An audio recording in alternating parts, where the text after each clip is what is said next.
नमो रजनीशाय नमः। नमो भगवान् नमः।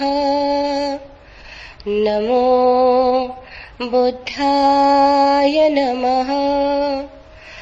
नमो तस्स भगवतो अरहतो सम्मा सम्बुद्धस्य धम्मपद।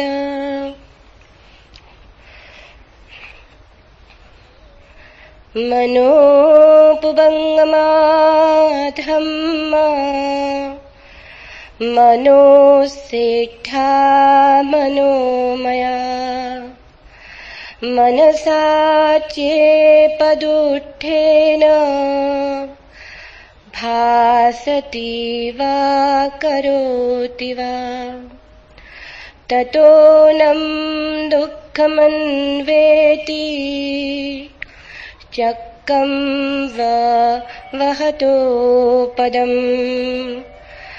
मनोपुगम्बा धम्मा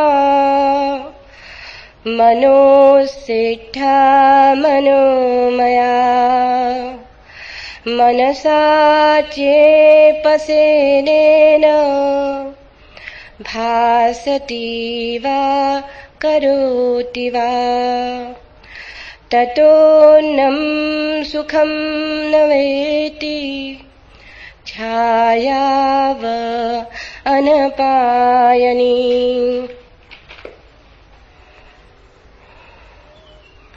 अकोच्छीमम् अवधीमम् अजीनीमं महासिमे ये च तम् उपन्हन्ति वेरं ते सं न सम्मति।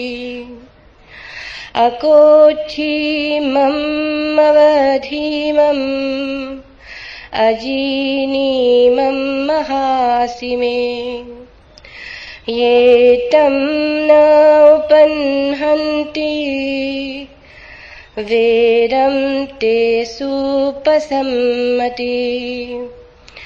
न हि वेरेण वेराणि सम्मन्ति ध कुदाचनम् अवेरेण च सम्मन्ति एष धम्मो सनातनो। परे च न विजानन्ति मयमेत्थयमामसे ये च तथा विजानन्ति ततो सम्मन्ति मेधगा।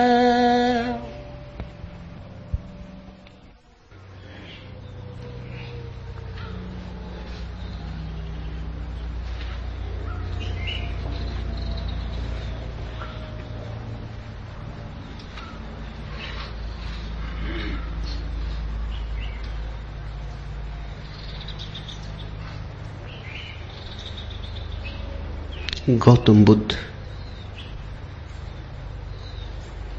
ऐसे हैं जैसे हिमाच्छादित हिमालय। पर्वत तो और भी हैं, हिमाच्छादित पर्वत और भी हैं, पर हिमालय अतुलनीय है, उसकी कोई उपमा नहीं। हिमालय बस हिमालय जैसा है, गौतम बुद्ध बस गौतम बुद्ध जैसे। पूरी मनुष्य जाति के इतिहास में वैसा महिमापूर्ण नाम दूसरा नहीं।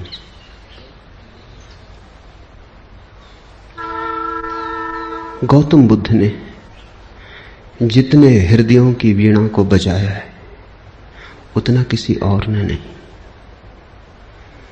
गौतम बुद्ध के माध्यम से जितने लोग जागे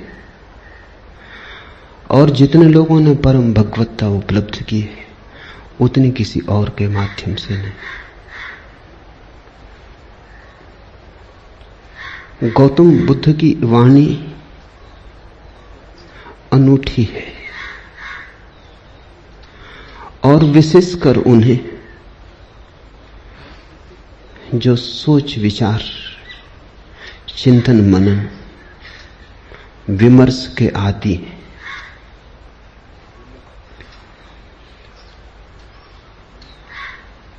हृदय से भरे हुए लोग सुगमता से परमात्मा की तरफ चले जाते हैं, लेकिन हृदय से भरे हुए लोग कहां हैं? और हृदय से भरने का कोई उपाय भी तो नहीं है। हो तो हो, न हो तो न हो। ऐसी आकस्मिक नैसर्गिक बात पर निर्भर नहीं रहा जा सकता। बुद्ध ने उनको चेताया जिनको चेताना सर्वाधिक कठिन है। विचार से भरे लोग, बुद्धिवादी, चिंतन मननशील, प्रेम और भाव से भरे लोग तो परमात्मा की तरफ सरलता से झुक जाते हैं। उन्हें झुकाना नहीं पड़ता। उनसे कोई ना भी कहे तो भी वे पहुंच जाते हैं, उन्हें पहुंचाना नहीं पड़ता। लेकिन वे तो बहुत थोड़े हैं और उनकी संख्या रोज थोड़ी होती गई है। उंगलियों पर गिने जा सके ऐसे लोग हैं। मनुष्य का विकास मस्तिष्क की तरफ हुआ है। मनुष्य मस्तिष्क से भरा है। इसलिए जहां जीसस हार जाएं, जहां कृष्ण की पकड़ न बैठे, वहां भी बुद्ध नहीं हारते। वहां भी बुद्ध प्राणों की अंतरतम में पहुंच जाते। बुद्ध का धर्म बुद्धि का धर्म कहा गया है। बुद्धि पर उसका आदि तो है, अंत नहीं। शुरुआत बुद्धि से है, प्रारंभ बुद्धि से है, क्योंकि मनुष्य वहां खड़ा है। लेकिन अंत उसका बुद्धि में नहीं।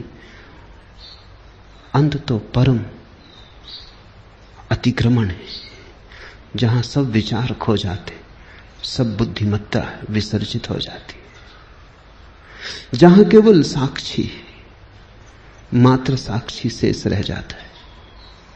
लेकिन बुद्ध का प्रभाव उन लोगों में तत्क्षण अनुभव होता है जो सोच विचार में कुशल है। बुद्ध के साथ मनुष्य जाति का एक नया अध्याय शुरू हुआ। 2500 वर्ष पहले बुद्ध ने वह कहा जो आज भी सार्थक मालूम पड़ेगा और जो आने वाली सदियों तक सार्थक रहेगा।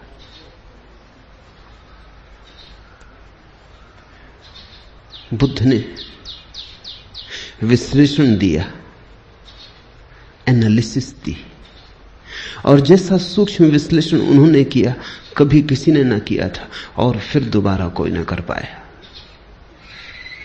उन्होंने जीवन की समस्या के उत्तर शास्त्र से नहीं दिए, विश्लेषण की प्रक्रिया से दिए। बुद्ध धर्म के पहले वैज्ञानिक, उनके साथ श्रद्धा और आस्था की जरूरत नहीं। उनके साथ तो समझ पर्याप्त है। अगर तुम समझने को राजी हो तो तुम बुद्ध की नौका में सवार हो जाओगे। अगर श्रद्धा भी आएगी तो समझ की छाया होगी, लेकिन समझ के पहले श्रद्धा की मांग बुद्ध की नहीं। बुद्ध ये नहीं कहते कि जो मैं कहता हूं भरोसा कर लो। बुद्ध कहते हैं सोचो, विचारो, विश्लेषण करो, खोजो, पाओ अपने अनुभव से तो भरोसा कर लेना। दुनिया के सारे धर्मों ने भरोसे को पहले रखा है, सिर्फ बुद्ध को छोड़कर। दुनिया के सारे धर्मों में श्रद्धा प्राथमिक है, फिर ही कदम उठेगा। बुद्ध ने कहा अनुभव प्राथमिक है, श्रद्धा आनुषांगिक है। अनुभव होगा तो श्रद्धा होगी, अनुभव होगा तो आस्था होगी। इसलिए बुद्ध कहते हैं आस्था की कोई जरूरत नहीं है, अनुभव के साथ अपने से आ जाएगी, तुम्हें लानी नहीं। और तुम्हारी लाई हुई आस्था का मूल्य भी क्या हो सकता है? तुम्हारी लाई आस्था के पीछे भी छिपे होंगे तुम्हारे संदेह। तुम आरोपित भी कर लोगे विश्वास को, तो भी विश्वास के पीछे अविश्वास खड़ा होगा। तुम कितनी ही दृढ़ता से भरोसा करना चाहो, लेकिन तुम्हारी दृढ़ता कपती रहेगी और तुम जानते रहोगे कि जो तुम्हारे अनुभव में नहीं उतरा है उसे तुम चाहो भी तो भी कैसे मान सकते हो, मान भी लो तो भी कैसे मान सकते हो।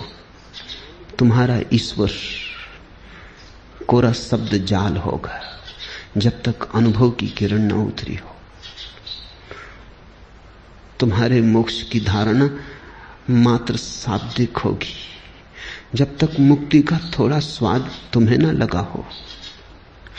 बुद्ध ने कहा मुझ पर भरोसा मत करना, मैं जो कहता हूं उस पर इसलिए भरोसा मत करना कि मैं कहता हूं। सोचना, विचारना, जीना तुम्हारे अनुभव की कसौटी पर सही हो जाए तो ही सही है, मेरे कहने से क्या सही होगा। बुद्ध के अंतिम वचन हैं अपदीपो भव, अपने दिए खुद बनना।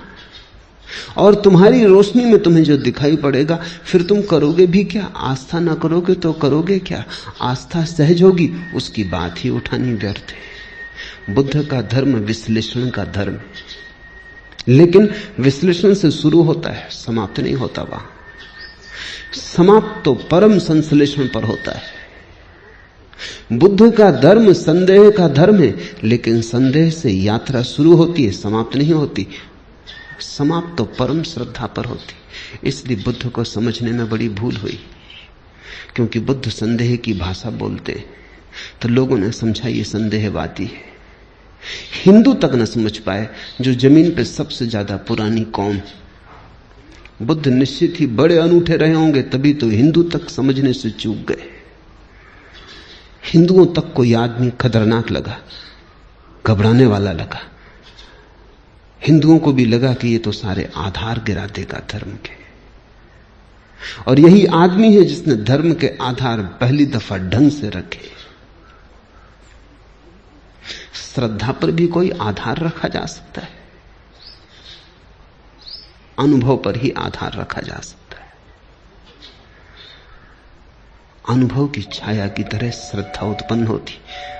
श्रद्धा अनुभव की सुगंध है, और अनुभव के बिना श्रद्धा अंधी है। और जिस श्रद्धा के पास आंख ना हो, उससे तुम सत्य तक पहुंच पाओगे? बुद्ध ने बड़ा दुस्साहस किया। बुद्ध जैसे व्यक्ति पर भरोसा करना एकदम सुगम होता है। उसके उठने बैठने में प्रामाणिकता होती है, उसके शब्द शब्द में वजन होता है, उसके होने का पूरा ढंग स्वयं सिद्ध होता है। उस पर श्रद्धा आसान हो जाती। लेकिन बुद्ध ने कहा तुम मुझे अपनी बैसाखी मत बनाना। तुम अगर लंगड़े हो, मेरी बैसाखी के सहारे चल लिए, कितनी दूर चलोगे? मंजिल तक न पहुंच पाओगे। आज मैं साथ हूं, कल मैं साथ न रहूंगा। फिर तुम्हें अपने ही पैरों पर चलना है। मेरी रोशनी से मत चलना, क्योंकि थोड़ी देर को संग साथ हो गया है अंधेरे जंगल में। तो मेरी रोशनी में थोड़ी देर रोशन हो लोगे, फिर हमारे रास्ते अलग हो जाएंगे। मेरी रोशनी मेरे साथ होगी, तुम्हारा अंधेरा तुम्हारे साथ होगा। अपनी रोशनी पैदा करो, अपदीपो भव।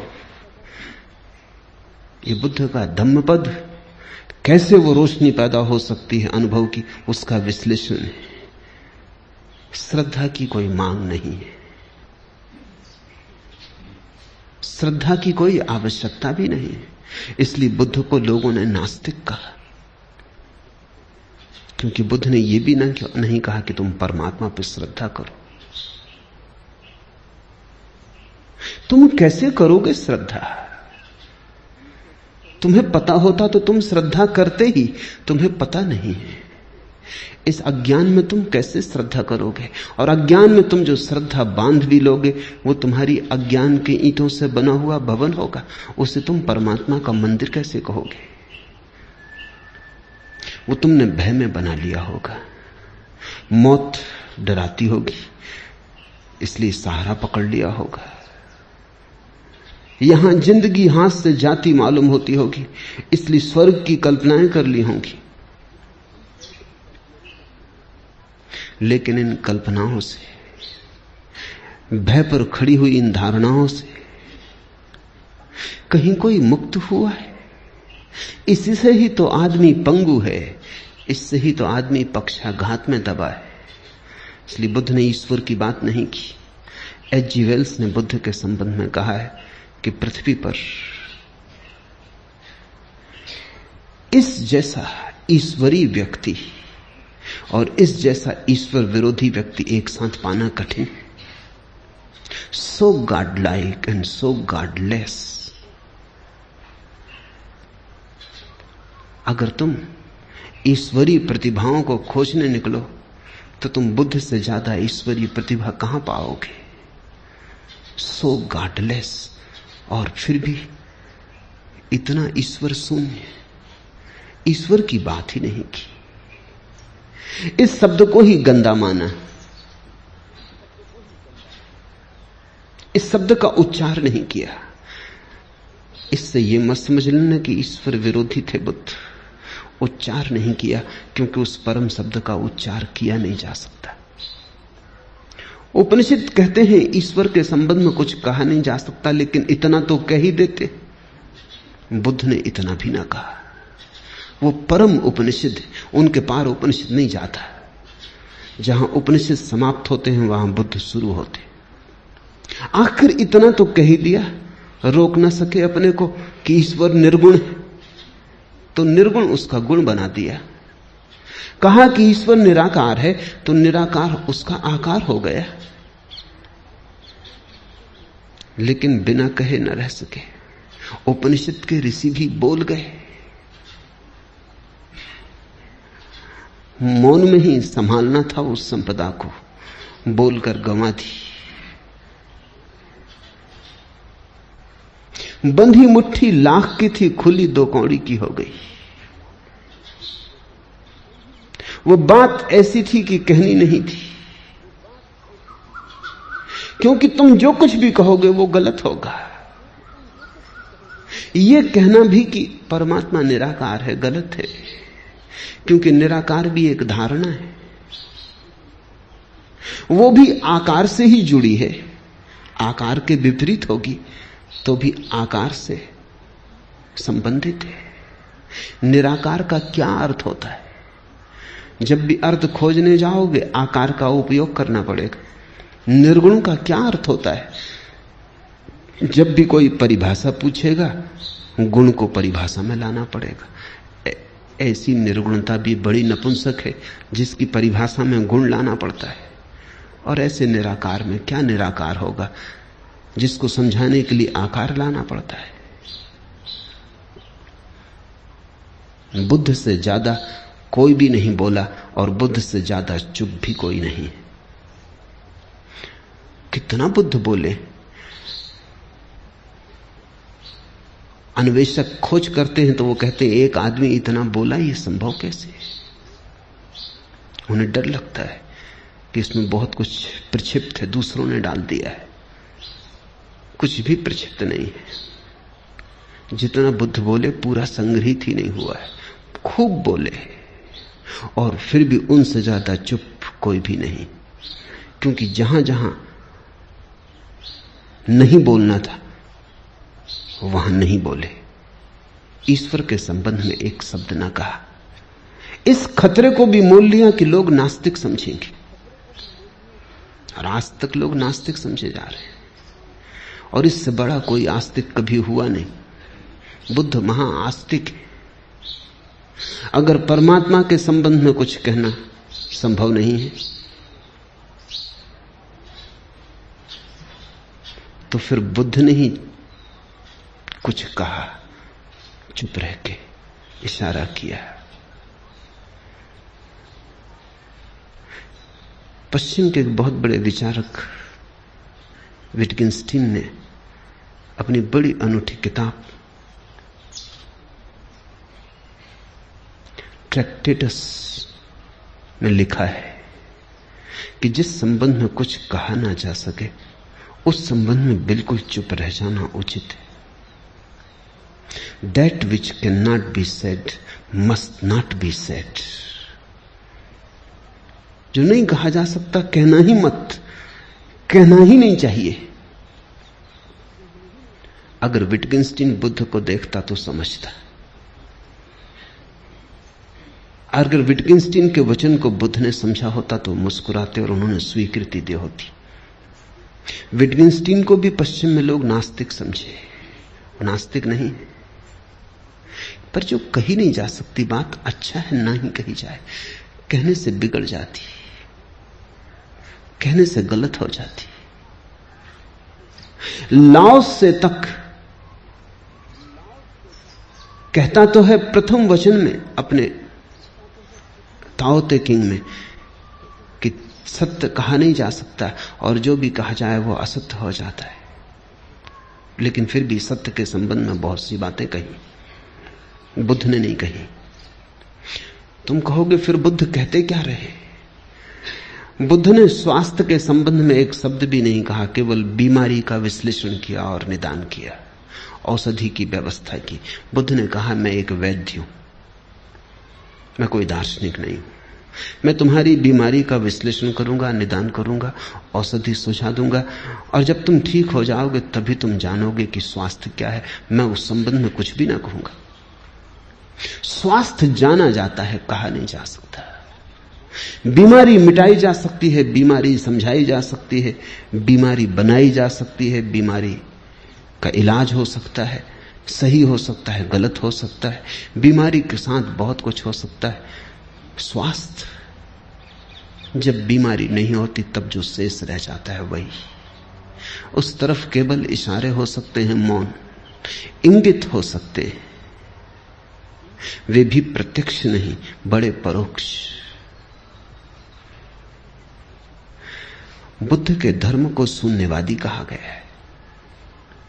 शून्यवादी उनका धर्म है, लेकिन इससे यह मत समझ लेना कि शून्य पर उनकी बात पूरी हो जाती, नहीं, बस शुरू होती। बुद्ध एक ऐसे उत्तुंग शिखर है जिसका आखिरी शिखर हमें दिखाई नहीं पड़ता। बस थोड़ी दूर तक हमारी आंखें जाती, हमारी आंखों की सीमा है। थोड़ी दूर तक हमारी गर्दन उठती है, हमारी गर्दन के झुकने की सामर्थ्य है। और बुद्ध खोते चले जाते हैं। दूर हिमाच्छादित शिखर है, बादलों के पार।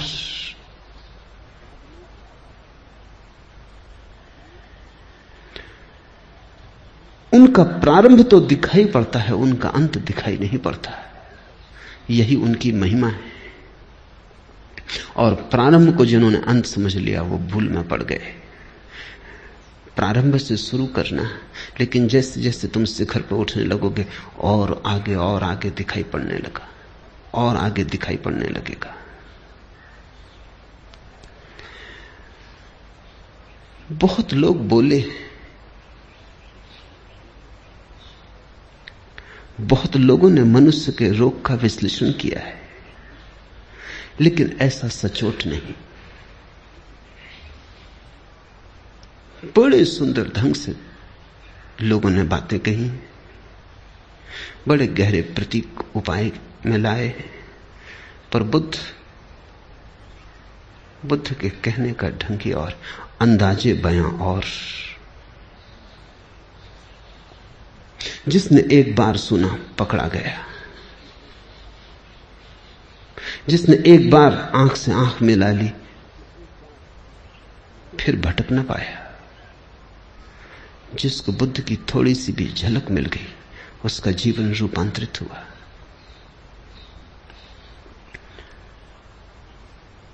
आज से 2500 वर्ष पूर्व जिस दिन बुद्ध का जन्म हुआ, घर में उत्सव मनाया जाता था। सम्राट के घर बेटा पैदा हुआ था, पूरी राजधानी सजी थी, रात भर लोगों ने दिए जलाए, नाचे, उत्सव का क्षण था। बूढ़े सम्राट के घर बेटा पैदा हुआ था, बड़े दिन की प्रतीक्षा पूरी हुई थी, बड़ी पुरानी अभिलाषा थी पूरे राज्य की। मालिक बूढ़ा होता जाता था और नए मालिक की कोई खबर न थी, इसलिए बुद्ध को सिद्धार्थ नाम दिया। सिद्धार्थ का अर्थ होता है अभिलाषा का पूरा हो जाना। पहले ही दिन जब द्वार पर बैंड बाजे बजते थे, शहनाई बजती थी, फूल बरसाए जाते थे महल में, चारों तरफ प्रसाद बंटता था, हिमालय से भागा हुआ एक वृद्ध तपस्वी द्वार पर खड़ा हुआ आकर। उसका नाम था असीता। सम्राट भी उसे सम्मान करता था और कभी असीता राजधानी नहीं आया था। जब कभी जाना था तो शुद्धोधन को, सम्राट को स्वयं उसके दर्शन करने जाना होता था। ऐसे बचपन के साथी थे। फिर शुद्धोधन सम्राट हो गया, बाजार की दुनिया में उलझ गया, असीता महातपस्वी हो गया, उसकी ख्याति दूर दिगंत तक फैल गई। असीता को द्वार पर आए देखकर शुद्धोधन ने कहा, आप और यहां क्या हुआ, कैसे आना हुआ, कोई मुसीबत है, कोई अड़चन है, कहें। असीता ने कही, नहीं कोई मुसीबत नहीं, कोई अड़चन, तुम्हारे घर बेटा पैदा हुआ, उसके दर्शन को आया हूं। शुद्धोधन तो समझ ना पाया। सौभाग्य की घड़ी थी ये कि असीता जैसा तपस्वी और बेटे के दर्शन को आया। भागा गया अंतःगृह में, नवजात शिशु को लेकर बाहर आ गया। असीता झुका और उसने शिशु के चरणों में सिर रख दिए और कहते हैं शिशु ने अपने पैर उसकी जटाओं में उलझा दिए। फिर तब से आदमी की जटाओं में बुद्ध के पैर उलझे। फिर आदमी छुटकारा नहीं पा सका और असीता हंसने लगा और रोने भी लगा। और शुद्धोधन ने पूछा कि शुभ घड़ी में आप रोते क्यों हैं? असीता ने कहा, ये तुम्हारे घर जो बेटा पैदा हुआ है, ये कोई साधारण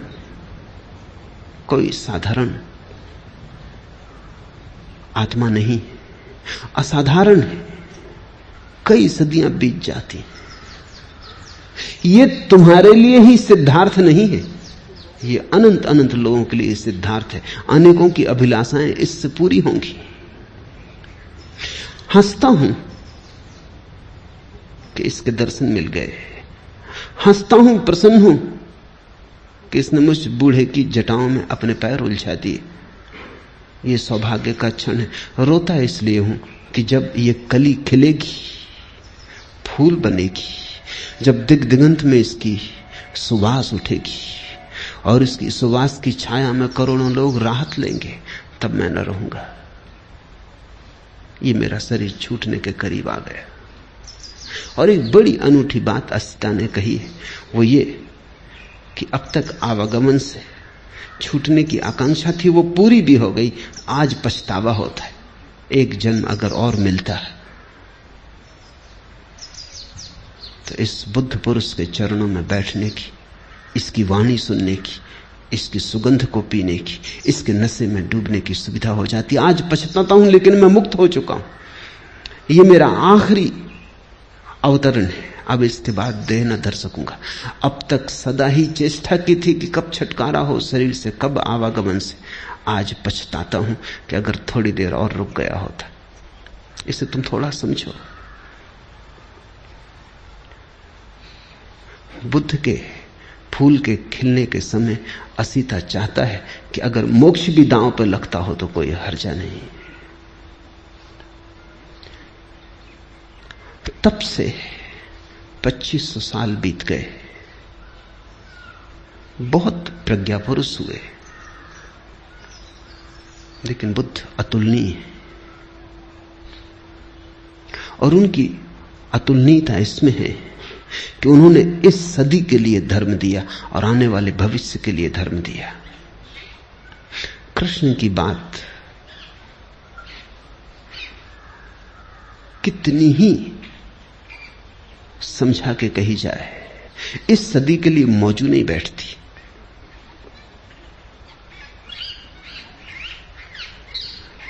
फासला बड़ा हो गया है, बड़ा अंतराल पड़ गया है। कृष्ण ने जिनसे कहा था उनके मनों में और जिनके मन आज उसे सुनेंगे, बड़ा अंतर है।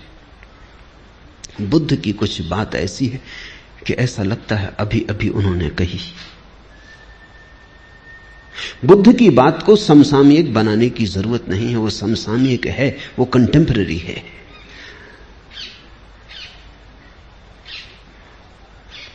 कृष्ण पर बोलो तो कृष्ण को खींच के लाना पड़ता है 20वीं सदी में, बुद्ध को नहीं लाना पड़ता है। बुद्ध जैसे खड़े ही हैं, 20वीं सदी में ही खड़े, और ऐसा अनेक सदियों तक रहेगा। क्योंकि मनुष्य ने जो होने का ढंग अंगीकार कर लिया है बुद्धि का, वो अब ठहरने को है, वो अब जाने को नहीं, और उसके साथ ही बुद्ध का मार्ग ठहरने को है। धम्मपद उनका विश्लेषण है, उन्हें जो जीवन की समस्याओं की गहरी छानबीन की है उसका विश्लेषण है।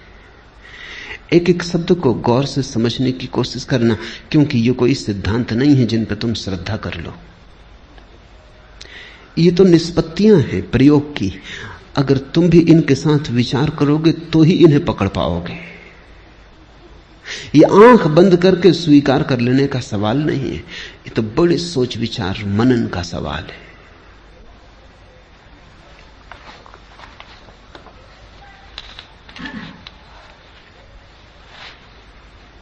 साधारणतः आदमी की जिंदगी क्या है? कुछ सपने, कुछ टूटे फूटे सपने, कुछ अभी भी साबित भविष्य की आशा में अटके। आदमी की जिंदगी क्या है? अतीत के खंडहर, भविष्य की कल्पनाएं। आदमी का पूरा होना क्या है? चले जाते, उठते हैं, बैठते हैं, काम करते हैं, कुछ पक्का पता नहीं क्यों, कुछ साफ जाहिर नहीं कहां जा रहे, बहुत जल्दी में भी जा रहे हैं, बड़ी पहुंचने की तीव्र उत्कंठा है, लेकिन कुछ पक्का नहीं कहां पहुंचना चाहते, किस तरफ जाते हो। कल मैं एक गीत पढ़ता था शाहिर का, न कोई ज्यादा न कोई मंजिल न रोशनी का सुराग, न कोई ज्यादा न कोई मंजिल न रोशनी का सुराग, भटक रही है खलाओं में जिंदगी मेरी। न कोई रास्ता, न कोई मंजिल, रोशनी का सुराग भी नहीं, कोई एक किरण भी नहीं, और पूरी जिंदगी अंधेरी घाटियों में, शून्य में भटक रही है। भटक रही है खलाओं में जिंदगी मेरी। ऐसी ही मनुष्य की दशा है सदा से। बहुत सी झूठी मंजिलें भी तुम बना लेते हो। राहत के लिए कुछ तो चाहिए। सत्य बहुत कड़वा है, और अगर सत्य के साथ तुम खड़े हो जाओ तो खड़े होना भी मुश्किल मालूम होगा। सिगमंड फ्रायड ने कहा है कि आदमी बिना झूठ के जी नहीं सकता। झूठ सहारा है। तो हम झूठी मंजिलें बना लेते हैं। असली मंजिल का तो कोई पता नहीं। बिना मंजिल के जीना असंभव। कैसे जियोगे बिना मंजिल के? अगर ये पक्का ही हो जाए कि पता ही नहीं कहां जा रहे हैं, तो पैर कैसे उठेंगे? यात्रा कैसे होगी? तो हम कल्पित मंजिल बना लेते, एक झूठी मंजिल बना लेते। उससे राहत मिल जाती, लगता है कहीं जा रहे हैं। कोई रास्ता नहीं है, क्योंकि झूठी मंजिलों के कहीं कोई रास्ते होते? जब मंजिल ही झूठी है तो रास्ता कैसे हो सकता है? तो फिर हम रास्ता भी बना लेते, रास्ता बना लेते हैं, मंजिल बना लेते हैं। सब कल्पित, सब मन के जाल, सब सपने। और ऐसे अपने को भर लेते हैं और लगता है शून्य भर गया, जिंदगी बड़ी भरी पूरी। कोई कुछ दिन हुए चल बसा। एक मित्र ने आके कहा कि आपको पता चला फला फला व्यक्ति चल बसे, बड़ी भरी पूरी जिंदगी थी। मैंने पूछा रुको, चल बसे ठीक, उसमें तो कुछ किया नहीं जा सकता, लेकिन भरी पूरी जिंदगी थी, ये तुमसे किसने कहा?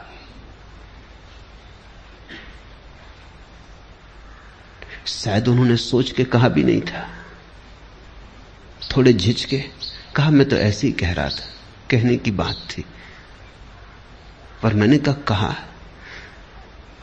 तो तुम भी सोचते होगे कि बड़ी भरी पूरी जिंदगी थी, मैं उनको जानता हूं। और अगर तुम मुझसे पूछो तो कुछ भी नहीं हुआ, क्योंकि वो मरे हुए ही थे। अब मरा हुआ मर जाए, इसमें कौन सी बड़ी घटना हो गई? जिंदा वो कभी थे नहीं, क्योंकि जिंदगी तो सत्य के साथ ही उपलब्ध होती है और कोई जिंदगी नहीं है। लेकिन जो झूठ के साथ जी रहा है वो भी सोचता है जिंदगी भरी पूरी। कितने झूठ तुमने बना रखे। लड़का बड़ा होगा, शादी होगी, बच्चे होंगे, धन कमाएगा, यश पाएगा, और तुम मर रहे हो।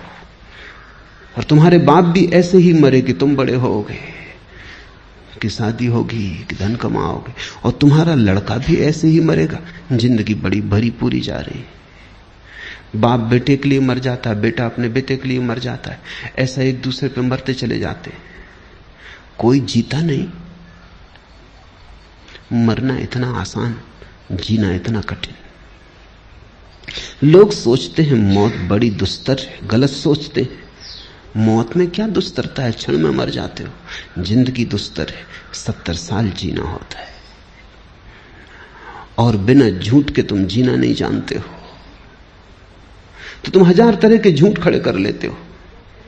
यश, पद, प्रतिष्ठा, सफलता, धन। जब इनसे चूक जाते हो तो धर्म, मोक्ष, स्वर्ग, परमात्मा, आत्मा, ध्यान, समाधि, पर तुम कुछ ना कुछ ताकि अपने को भरे रखो। और ध्यान रखना, बुद्ध का सारा जोर झूठ से खाली हो जाने पर है। सत्य से भरना थोड़ी पड़ता है। झूठ से खाली हुए तो जो शेष रह जाता है वही सत्य है। गई बीमारी, जो बचा वही स्वास्थ्य है।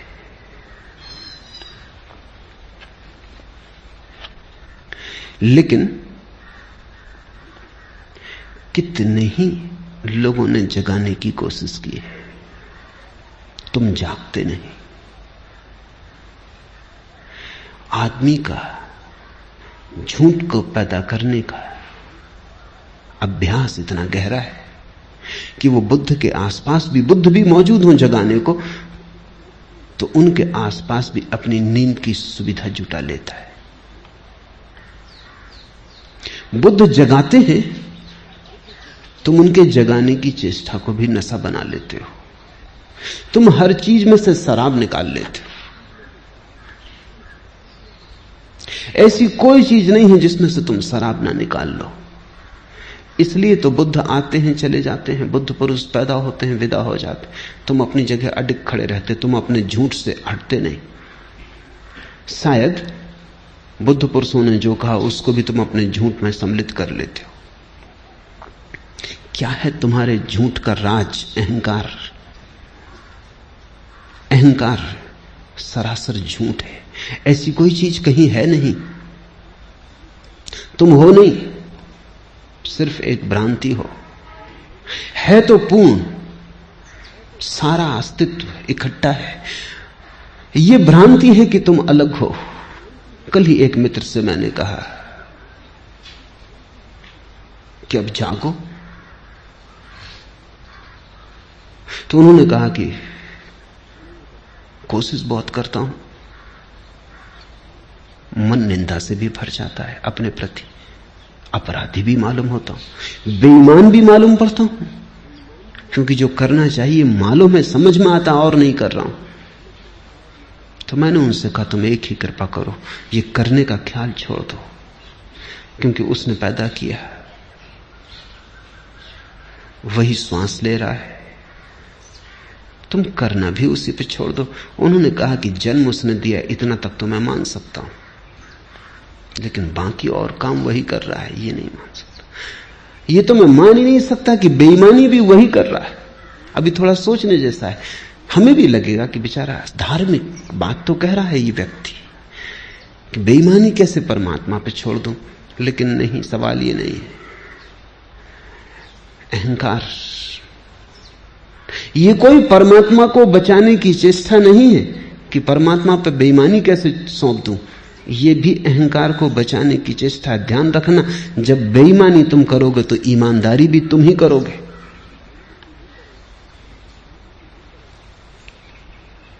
लेकिन जब जन्म भी तुम्हारा अपना नहीं है और मौत भी तुम्हारी अपनी नहीं है, तो दोनों के बीच में तुम्हारा अपना कुछ कैसे हो सकता है?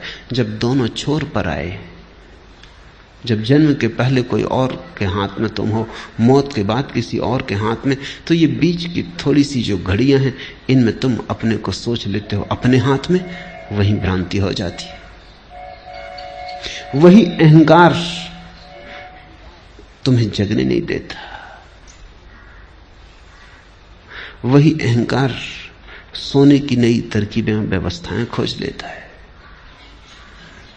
इसलिए बुद्ध पुरुष आते हैं, उनके तीर ठीक तरकस से तुम्हारे हृदय की तरफ निकलते, पर तुम बचा जाते हो। हजारों खिज्र पैदा कर चुकी है नस्ल आदम की। आदमी ने कितने बुद्ध पुरुष पैदा किए, हजारों खिज्र, पैगंबर, तीर्थंकर, हजारों खिज्र पैदा कर चुकी है नस्ल आदम की। ये सब तस्लीम, लेकिन आदमी अब तक भटकता है।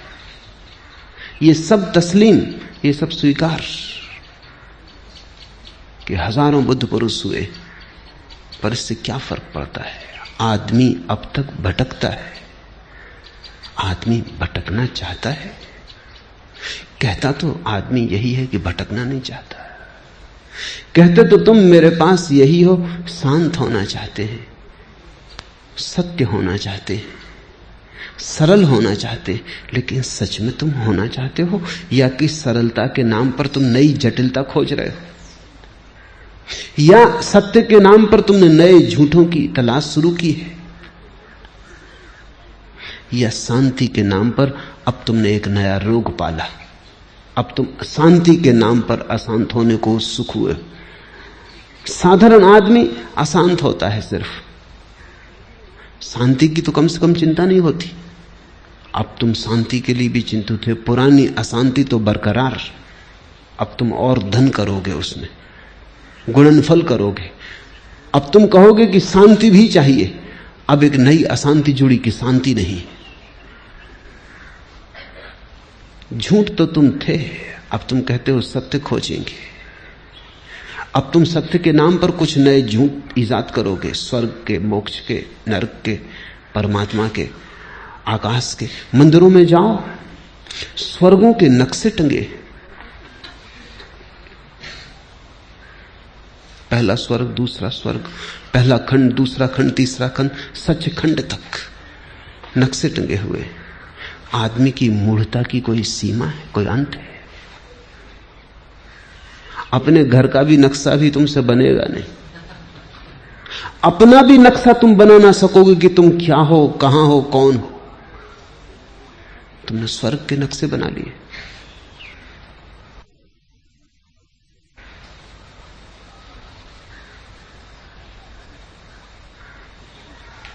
एक दुकान पर एक शिकारी कुछ सामान खरीद रहा था। अफ्रीका जा रहा था शिकार करने, कहीं जंगल में भटक ना जाए, इसलिए उसने एक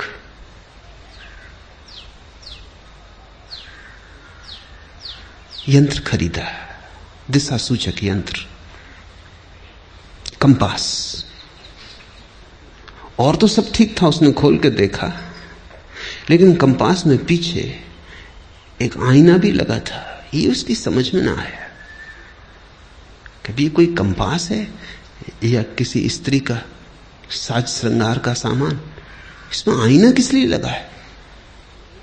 ये दिशा सूचक यंत्र है, इसमें आईने की क्या जरूरत? उसने दुकानदार से पूछा कि और सब तो ठीक है, लेकिन ये मेरी समझ में नहीं आया कि इसमें आईना क्यों लगा। दुकानदार ने, ये इसलिए कि जब तुम भटक जाओ तो कंपास तो बताएगा स्थान, आईने में तुम देख लेना ताकि पता चल जाए कौन भटक गया है। कहां भटक गए हो ये तो कंपास से पता चल जाए, लेकिन कौन भटक गया है अपना पता नहीं। स्वर्ग के नक्शे बना दिए।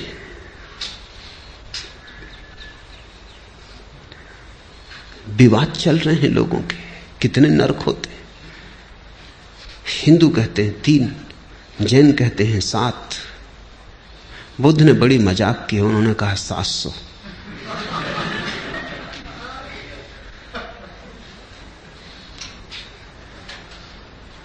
ये मजाक की है, क्योंकि बुद्ध को जरा भी उत्सुकता नहीं इस तरह की मूर्ताओं में। लेकिन मजाक भी नहीं समझ पाते लोग। बुद्ध के मानने वाले हैं जो कहते हैं कि नहीं 700 ही होते हैं, इसलिए कहे। मैं तुमसे कहता हूं 7000।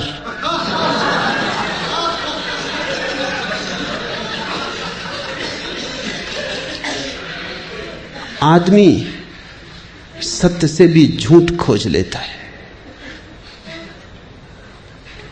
इसलिए आदमी भटकता है। बुद्ध बड़े शुद्ध खोजी हैं, उनकी खोज बड़ी निर्दोष। घर छोड़ा तो जितने गुरु उपलब्ध थे सबके पास गए। गुरु उनसे थक गए, क्योंकि असली शिष्य आ जाए तभी पता चलता है कि गुरु गुरु है या नहीं। झूठे शिष्यों के साथ तो पता नहीं चलता। लोग मुझसे पूछते हैं आके कि असली गुरु का कैसे पता चले। मैं उनको कहता हूं तुम फिक्र ना करो, अगर तुम असली शिष्य हो पता चल जाए। नकली गुरु तुमसे बचेगा, भागेगा कि ये चला आ रहा असली शिष्य, ये झंझट खड़ी करेगा। तुम गुरु की फिक्र ही छोड़ दो। असली शिष्य अगर तुम हो तो नकली गुरु तुम्हारे पास टिकेगा ही नहीं। तुम टिके रहना, वो ही भाग जाएगा। जिब्रान की कहानी है कि एक आदमी गांव गांव कहता फिरता था कि मुझे स्वर्ग का पता है, जिनको आना हो मेरे साथ आ जाओ। कोई आता नहीं था, लेकिन लोगों को 1000 दूसरे काम। कोई स्वर्ग जाने की इतनी जल्दी वैसे भी किसी को नहीं। लोग स्वर्गीय तो मजबूरी में होते, जब हाथ पैर ही नहीं चलते लोग मरघट पे पहुंचा आते तब स्वर्गीय होते। कोई स्वर्गीय होने को राजी नहीं था। लोग कहते आपकी बात सुनते जचती, जब जरूरत होगी तब उपयोग करेंगे, मगर अभी कृपा करें, अभी हमें जाना नहीं। एक गांव में ऐसा हुआ, उस आदमी का खूब धंधा चलता था, क्योंकि जिनको स्वर्ग नहीं जाना इनको बचने के लिए भी गुरु को कुछ गुरु दक्षिणा देनी पड़ती थी। वो आ जाए गांव में और समझाए तो उसको कुछ सेवा भी करनी पड़ती, पैर भी पड़ने पड़ते। कहते तुम बिल्कुल ठीक हो, मगर अभी हम साधारण जन अभी संसार में उलझे हैं, जब कभी सुलझेंगे जरूर आपकी बात का ख्याल करेंगे, रख लेते हैं संभाल के हृदय में। तो गुरु का धंधा भी चलता था, ना कभी कोई झंझट आई थी ना कुछ। एक गांव में उपद्रव हो गया, एक असली शिष्य मिल गया। उसने कहा अच्छा तुम्हें पक्का पता है? बिल्कुल पक्का पता है, क्योंकि अभी तक कोई झंझट आई नहीं थी। तो उसने कहा अच्छा मैं चलता हूं, कितने दिन लगेंगे पहुंचने में? तब जरा गुरु घबराया कि ये जरा उपद्रवी मालूम पड़ता है। पैर छुओ बात ठीक है, सांस चलने की बात, मगर अब सबके सामने मना भी नहीं कर सका। उसने कहा देखेंगे, भटकाएंगे 1-2 साल, भाग जाएगा अपने आप। 6 साल बीत गए, वो उनके पीछे ही पड़ा है। वो कहता है कि कब आएगा, अभी तक आया नहीं। एक दिन उस गुरु ने कहा तेरे हाथ जोड़ता हूं भैया, तू जब तक न मिला था हमको भी पता था, तेरे कारण हमारा भी था। असली शिष्य मिल जाए तो फिर गुरु अपने आप। दुनिया में नकली गुरु हैं क्योंकि नकली शिष्यों की बड़ी संख्या है। नकली गुरु तो बाई प्रोडक्ट, वो सीधे पैदा नहीं होते, नकली शिष्य उन्हें पैदा कर लेता है।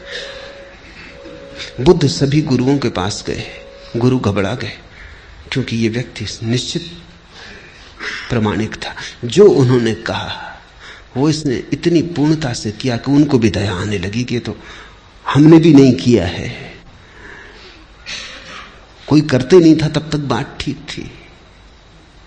इस पे दया आने लगी। इससे ये भी ना कह सकते थे कि तुमने पूरा नहीं किया इसलिए उपलब्ध नहीं हो रहा है। इसने पूरा पूरा किया, उसमें तो रत्ती भर कमी नहीं रखी। गुरु ने हाथ जोड़ के कहा बस हम यहां तक तुम्हें बता सकते थे, इसके आगे हमें खुद भी पता नहीं। सारे गुरुओं को बुद्ध ने चुका डाला, एक गुरु साबित ना हुआ। तब सिवाय इसके कोई रास्ता ना रहा कि खुद खोजे। और इसलिए बुद्ध की बातों में बड़ी ताजगी है, क्योंकि उन्होंने खुद खोजा, किसी गुरु से नहीं पाया था, किसी से सुन के नहीं दोहराया था, फिर खुद खोज पर निकले, नितांत अकेले, बिना किसी सहारे के। शास्त्र धोखा दे गए, गुरु धोखा दे गए, सब पीछे हट गए, अकेला रह गया खोजी। ऐसा ही होता है। जब तुम्हारी खोज असली होगी तुम पाओगे शास्त्र काम नहीं देते।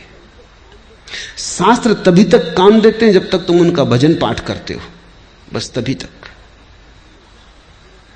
अगर तुमने यात्रा शुरू की तुम तत्क्षण पाओगे शास्त्र में हजार गलतियां होनी ही चाहिए, क्योंकि हजारों साल तक हजारों लोगों से दोहराते रहे, बनाते रहे, उसमें बहुत कुछ छूट गया, बहुत कुछ जुड़ गया है। लेकिन ये तो पता तुम्हें तभी चलेगा जब तुम यात्रा करोगे। एक तुम नक्शा लिए घर में बैठे हो, उसकी तुम पूजा करते हो, कैसे पता चलेगा?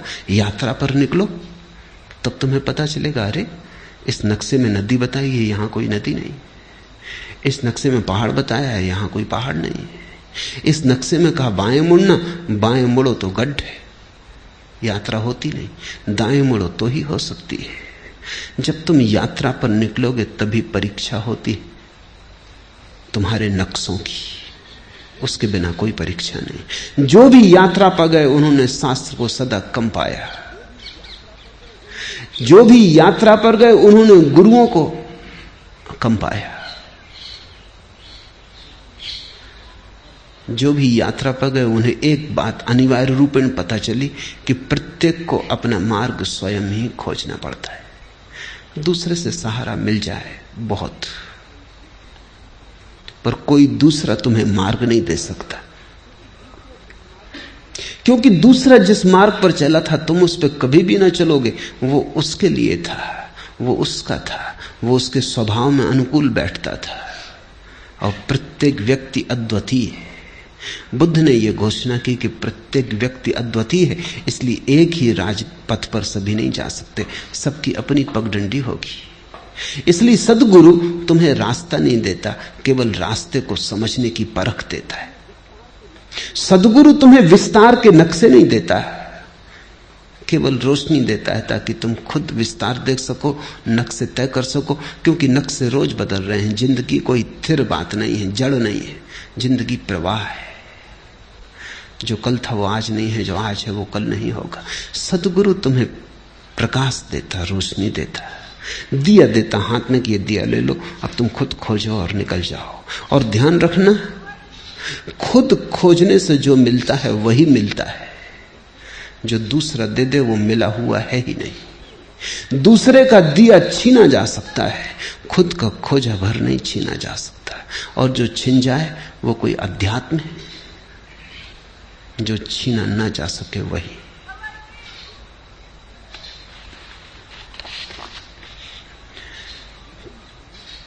पहली गाथा, मन सभी प्रवृत्तियों का पुरोगामी है, मन उनका प्रधान है, वे मनोमय है। यदि कोई दोषयुक्त मन से बोलता है या कर्म करता है तो दुख उसका अनुसरण वैसे ही करता है जैसे गाड़ी का चक्का खींचने वाले बैलों के पैर का। छोटा सूत्र पर बड़ा दूरगामी।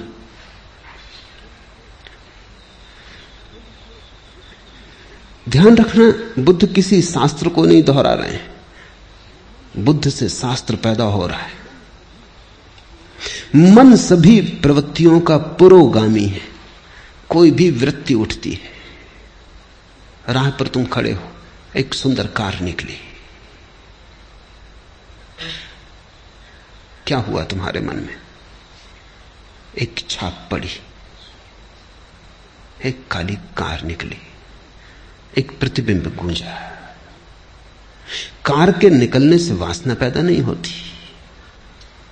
अगर तुम देखते रहो और तुम्हारा देखना ऐसा ही तटस्थ हो जैसे कैमरे की आंख होती, कैमरे के सामने से भी कार निकल जाए, वो फोटो भी उतार देगा, तो भी कार खरीदने नहीं जाएगा और न सोचेगा कि कार खरीदनी है।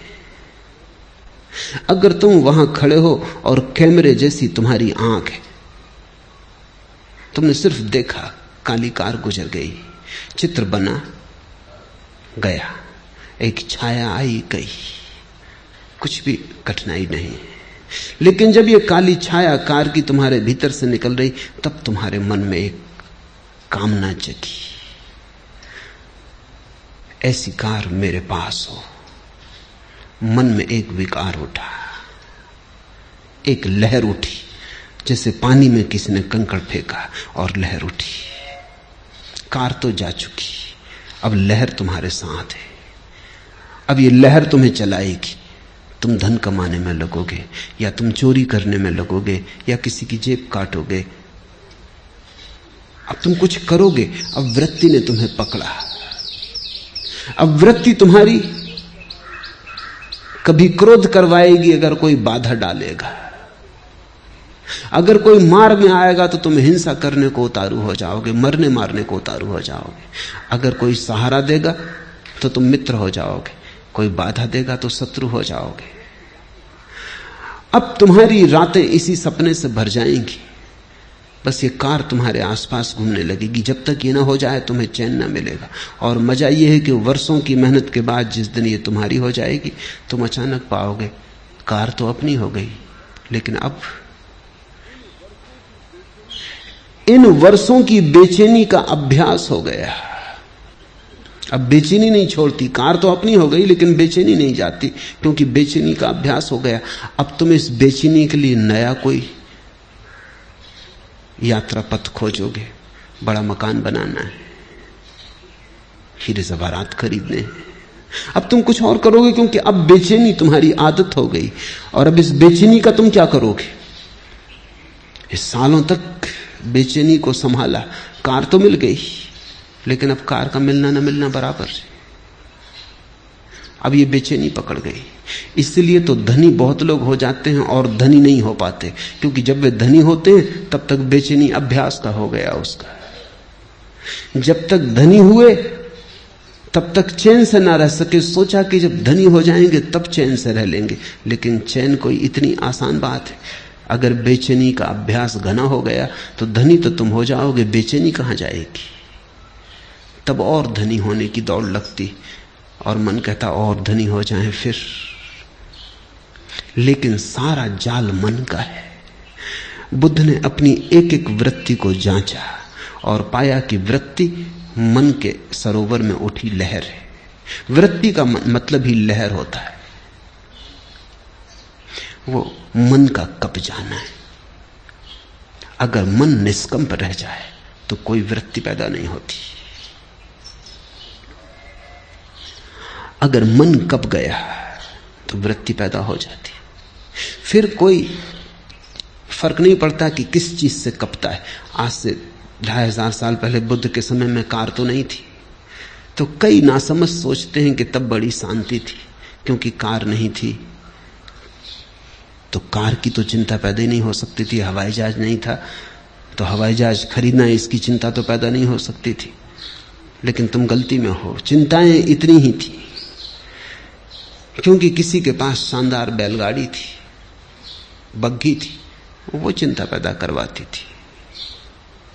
किसी के पास शानदार घोड़ा था, वो चिंता पैदा करवाता था। चिंता के लिए विषय से कोई फर्क नहीं पड़ता। तुम लहर सरोवर में उठाने के लिए एक कंकड़ फेंको या कोहिनूर हीरा फेंको, इससे कोई फर्क नहीं पड़ता। कोहिनूर हीरा भी वृत्ति उठाता है, साधारण कंकड़ भी उतनी ही वृत्ति उठाता, उतनी ही लहर उठाता है। पानी फिक्र नहीं करता कि तुमने कोहिनूर फेंका कि कंकड़ फेंका। कुछ फेंका, बस इतना काफी है। मन में कुछ भी फेंका और उपद्रव शुरू हुआ। मन सभी प्रवृत्तियों का पुरोगामी, मन उनका प्रधान है। वे मनोमय हैं। यदि कोई दोषयुक्त मन से बोलता है या कर्म करता है तो दुख उसका अनुसरण वैसे ही करता है जैसे गाड़ी का चक्का खींचने वाले बैलों के पैर का। बुद्ध ने एक सूत्र पाया, जीवन में दुख है, हम भी जीवन में दुखी हैं। और जब हमें दुख पकड़ता है तो हम पूछते हैं किसने दुख पैदा किया, कौन मेरा दुख पैदा कर रहा है? पत्नी, पति, बेटा, बाप, मित्र, समाज, कौन मेरा दुख पैदा कर रहा है? आर्थिक व्यवस्था, सामाजिक ढांचा, कौन मेरा दुख पैदा कर रहा है? मार्क्स से पूछो तो वो कहता है दुख पैदा हो रहा है क्योंकि समाज का आर्थिक ढांचा गलत है, गरीबी है, अमीरी है, इसलिए दुख पैदा हो रहा है। फ्रायड से पूछो तो वो कहता है दुख इसलिए पैदा हो रहा है कि मनुष्य को अगर उसकी वृत्तियों के प्रति पूरा खुला छोड़ दिया जाए तो वो जंगली जानवर जैसा हो जाता है। दुख पैदा होगा उससे, सभ्यता नष्ट हो जाएगी।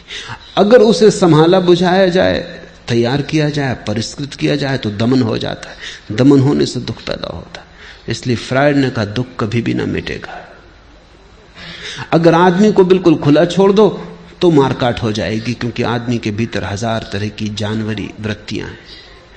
अगर दबाओ, ढंग का बनाओ, सज्जन बनाओ तो दमन हो जाता है। दमन होता है तो दुख होता रहता है, वृत्तियां पूरी नहीं हो पाती। पूरी करो तो मुसीबत, न पूरी करो तो मुसीबत। तो फ्रायड ने तो अंत में कहा कि आदमी जैसा है कभी सुखी हो ही नहीं सकता, सुख असंभव है। फ्रायड और मार्क्स, इनका विश्लेषण ही अगर अकेला विश्लेषण होता तो पक्का है कि आदमी कभी सुखी नहीं हो सकता, क्योंकि रूस में गरीब अमीर मिट गए लेकिन दुख नहीं मिटा। गरीब अमीर मिट गए तो दूसरे वर्ग खड़े हो गए। कोई पद पर है, कोई पद पर नहीं है, कोई कम्युनिस्ट पार्टी में है, कोई कम्युनिस्ट पार्टी में नहीं है। जो पद पर है वो इतना शक्तिशाली हो गया है जितना धनी पुराने दिनों में कभी भी न था, और जो पद पर नहीं है वो इतना निर्बल हो गया है जितना भूखा भिखमंगा गरीब कभी नहीं था। धनी के हाथ में इतनी ताकत कभी नहीं थी जितनी रूस में पदाधिकारी के हाथ में। संघर्ष वहीं के वहीं खड़ा है, भेद वहीं के वहीं खड़ा है। वर्ग नए बन गए, पुराने मिटे। तो कुछ ऐसा लगता है आदमी बीमारी बदलता जाता है। क्रांतियों के नाम से केवल बीमारी बदलती, कुछ भी बदलता नहीं। ऊपर के ढंग बदलते हैं, भीतर का रोग जारी रहता है। सब क्रांतियां व्यर्थ हो गई। सिर्फ बुद्ध की एक क्रांति अभी भी सार्थकता रखती। बुद्ध कहते हैं तुम्हारे मन में ही कारण है। बाहर खोजने गए, पहला कदम ही गलत पड़ गया, अब तुम ठीक कभी ना हो पाओगे। तुम्हारे मन में ही दुख का कारण है। जब भी तुम किसी को दुख देना चाहते हो तुम दुख पाओगे। जब भी तुम दुख देने की आकांक्षा से भरे किसी विचार के पीछे जाते हो तुम दुख के बीज बो रहे हो। दूसरे को दुख मिलेगा या नहीं मिलेगा, तुम्हें दुख जरूर मिलेगा। तुम अगर आज दुख पा रहे हो तो बुद्ध कहते हैं कल बोए बीजों का फल है। और अगर कल तुम चाहते हो दुख न पाओ तो आज कृपा करना, आज बीज मत बोना। यदि कोई दोषयुक्त मन से बोलता है, सोचता है, व्यवहार करता है या वैसे कर्म करता है तो दुख उसका अनुसरण वैसे ही करता है जैसे गाड़ी जाती तो बैलों के पीछे चाक चले आते। तुम्हारे मन में अगर किसी को भी दुख देने का जरा सा भी भाव है तो तुम अपने लिए बीज बो रहे हो, क्योंकि तुम्हारे मन में जो दुख देने का बीज है वो तुम्हारे ही मन की भूमि में गिरेगा, किसी दूसरे की मन की भूमि में नहीं गिर सकता। बीज तो तुम्हारे भीतर है, वृक्ष भी तुम्हारे भीतर ही होगा, फल भी तुम ही भोगोगे। अगर बहुत गौर से देखा जाए तो जब तुम दूसरे को दुख देना चाहते हो तब तुमने अपने को दुख देना शुरू कर ही दिया। तुम दुखी होने शुरू हो ही गए। तुम क्रोधित हो, किसी पर क्रोध करके उसे नष्ट करना चाहते हो। उसे तुम करोगे या नहीं ये दूसरी बात है, लेकिन तुमने अपने को नष्ट करना शुरू कर दिया। बुद्ध कहते थे क्रोध से बड़ी कोई मूढ़ता नहीं। दूसरे के कसूर के लिए तुम अपने को दंड देते हो। एक आदमी ने तुम्हें गाली दी, कसूर उसका होगा, अब क्रोधित तुम हो रहे हो, दंड तुम अपने को दे रहे हो, कसूर उसका था। इससे ज्यादा मूढ़ता और क्या हो सकती।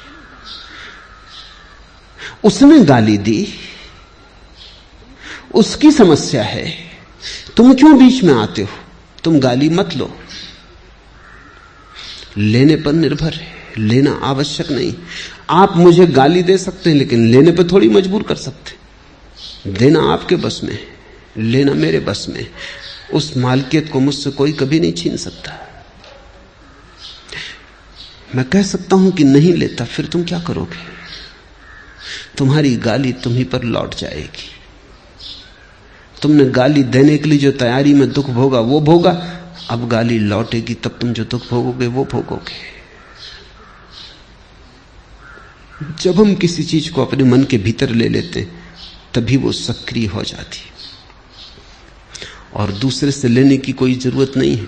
तुम अपने भीतर ही इतने दुख के बीज पैदा करते रहते हो अकारण। मैं कलकत्ते में एक मित्र के घर मेहमान होता था। उनके पास सबसे बढ़िया कोठी है कलकत्ते में, ठीक कहना चाहिए, अब नहीं। अब एक दूसरी कोठी खड़ी हो गई, पड़ोस में ही खड़ी हो गई।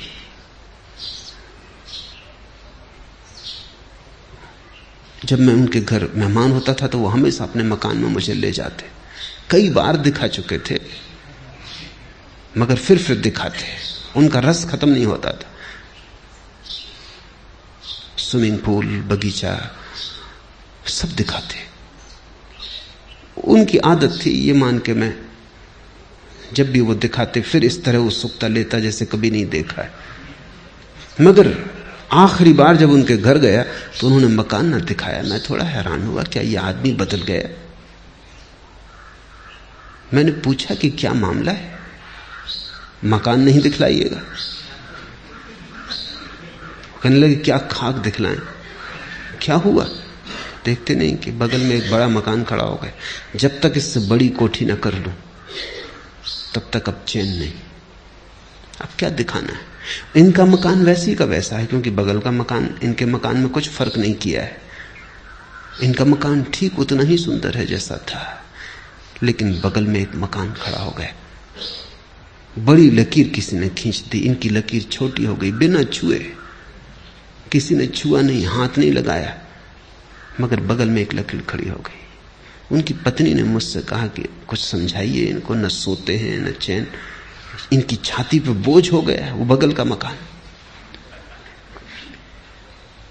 बगल के मकान वाले को शायद पता भी ना हो कि कोई जला भुंजा जा रहा है, कि कोई मरा जा रहा है। मगर इस आदमी ने अपने भीतर एक बीज बो लिया। ये उस मकान से नहीं आया है, क्योंकि इसकी पत्नी को कोई तकलीफ नहीं, इसकी पत्नी भी वही है, इसे कोई तकलीफ नहीं है। मकान से नहीं आया है, इसके अपने भीतर के मन का रोग है। एक ईर्ष्या जगी, अहंकार को चोट लगी है। मैंने उनसे कहा कि मैं सदा जानता था कभी न कभी ये झंझट होगी। आप अपने मन में अपने मकान का इतना रस लेते कि कोई भी मकान अगर खड़ा हो गया तो आप जी ना सकोगे। क्योंकि सदा आपको देख के मुझे ऐसा लगा ये मकान आपके लिए नहीं है, आप मकान के लिए हो। आप मालिक नहीं हो, ये मकान मालिक है। आप वस्तु को अपना सब संभाल दिए, दे दिए हैं वस्तुओं को, आप गुलाम हो गए। मुझे डर था कि कभी न कभी ये होगा, कोई मकान बड़ा बगल में खड़ा हो जाएगा तो तुम न झेल पाओगे। वो रुग्ण रहने लगे जब से वो मकान बन गया।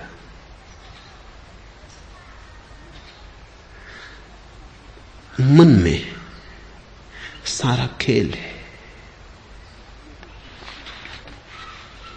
यही जिंदगी मुसीबत, यही जिंदगी मसरत, यही जिंदगी हकीकत, यही जिंदगी फसाना। कैसी मन की व्याख्या है, कैसे तुम देखते हो, कैसे तुम सोचते हो, कैसी तुम व्याख्या करते हो जीवन की, सब उस पर निर्भर है। मन सभी प्रवृत्तियों का पुरोगामी है, मन उनका प्रधान है। यदि कोई प्रसन्न मन से बोलता है या कर्म करता है तो सुख उसका अनुसरण करता है, वैसे ही जैसे कभी साथ ना छोड़ने वाली छाया। अगर तुम दुखी हो तो अपने को कारण जानना, अगर सुखी हो तो अपने को कारण जानना। अपने से बाहर कारण को मत ले जाना, वही धोखा है। इसको ही मैं धार्मिक क्रांति कहता हूं। जिस व्यक्ति ने अपने जीवन के सारे कारणों को अपने भीतर देख लिया, वो व्यक्ति धार्मिक हो गया, क्योंकि अब उसके हाथ में है बात। अब दुखी होना हो तो तुम जानते हो कौन से बीज बोने, सुखी होना हो तो जानते हो कौन से बीज बोने। अब कोई मजबूरी न रही। फिर अगर दुख में ही मजा लेना हो तो मजे से बीज बो, कोई बाधा नहीं डाल सकता। लेकिन एक बात फिर तुम न कर सकोगे कि दुख के तो बीज बो और रोना भी रो कि मैं दुखी क्यों। अपने ही हाथ से जहर पियो और फिर रो कि मैं मर क्यों रहा हूं।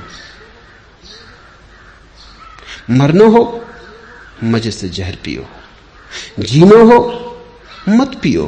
तुम्हारे हाथ है, तुम्हारी प्याली है, तुम्हारा जहर है, और तुम्ही को जीना या मरना है। उसने मुझे डांटा, मुझे मारा, मुझे जीत लिया, मेरा लूट लिया। जो ऐसी गांठें मन में बनाए रखते उनका वैर शांत नहीं होता। उसने दूसरे पर जिनका सारा जोर है, उसने मुझे डांटा, उसने मुझे मारा, उसने मुझे जीत लिया, मेरा लूट लिया। जो दूसरे पर नजर रखते। बुद्ध का एक शिष्य हुआ पूर्ण काश्यप, वो निश्चित ही पूर्ण हो गया था, इसलिए उसे बुद्ध पूर्ण कहते हैं। फिर एक दिन बुद्ध ने उससे कहा कि पूर्ण, अब तू पूर्ण सच में ही हो गया, अब मेरे साथ साथ डोलने की कोई जरूरत ना रही। अब तू जा, अब तू गांव गांव नगर नगर घूम और डोल, मेरी खबर ले जा। मेरे पास तूने जो पाया है उसे लुटा। पुण्य का भगवान किस दिशा में जाऊं? आप इशारा करते हैं।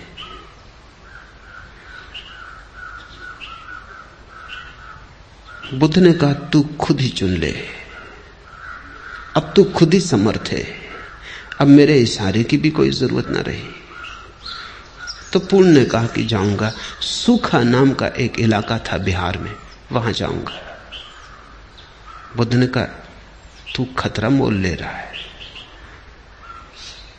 वो जगह भली नहीं, लोग सज्जन नहीं, लोग बड़े दुष्ट हैं और लोग सताने में रस लेते हैं।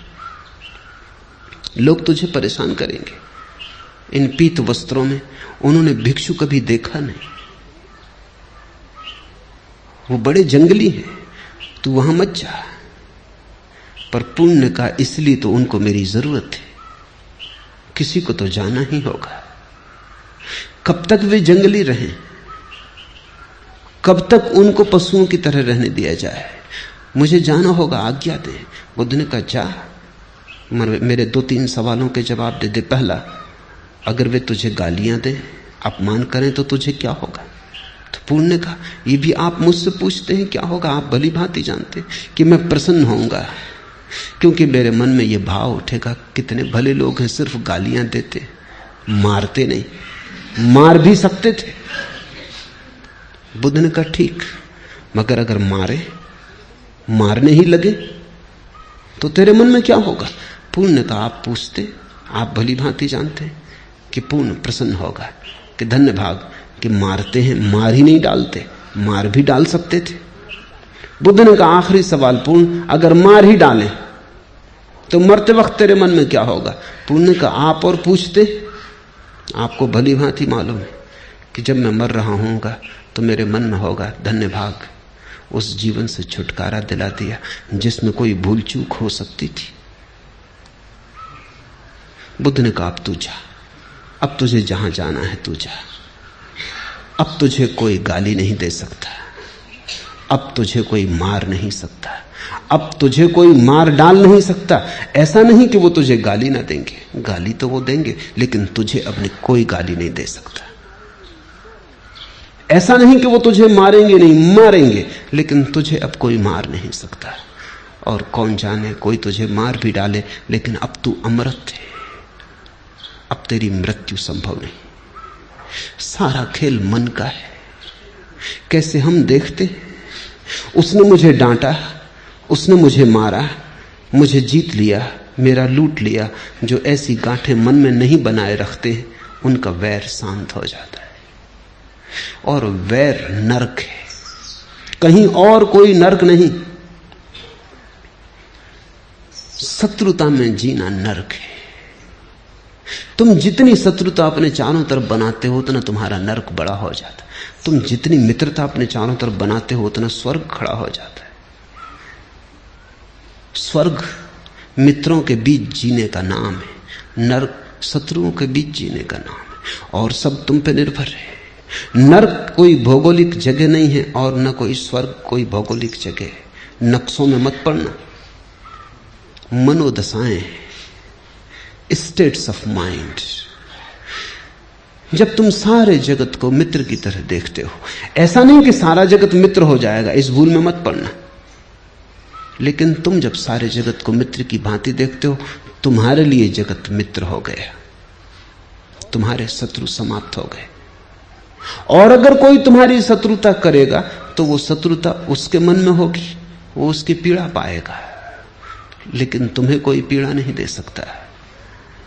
इस संसार में वैर से वैर कभी शांत नहीं होता, अवैर से ही वैर शांत होता है।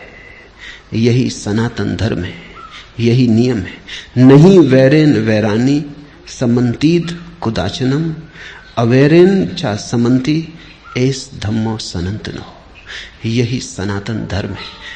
शत्रुता से शत्रुता समाप्त नहीं होती, क्रोध से क्रोध समाप्त नहीं होता,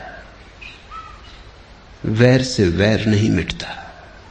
और जितना वैर बढ़ता जाता है उतना तुम अपने चारों तरफ अपने हाथों नरक निर्मित करते चले जाते हो। ये जगत तुम्हारी कृति है, तुम चारों तरफ अपना परिवेश बनाते हो। ये बात तुम्हें दिखाई पड़ जाए, ये इशारा तुम्हें समझ आ जाए, तो तुम्हें फिर कोई दुख नहीं दे सकता। तुम्हारा स्वभाव तब सुख हो जाएगा।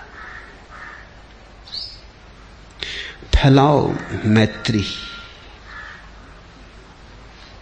महावीर ने कहा है, मित्ति में सब भूएसु वैरम मज्ज न के नहीं। मेरी मित्रता सबसे है, सारे विश्व से, सब भूतों से, सब भूएसु, और वैर मेरा किसी से भी नहीं।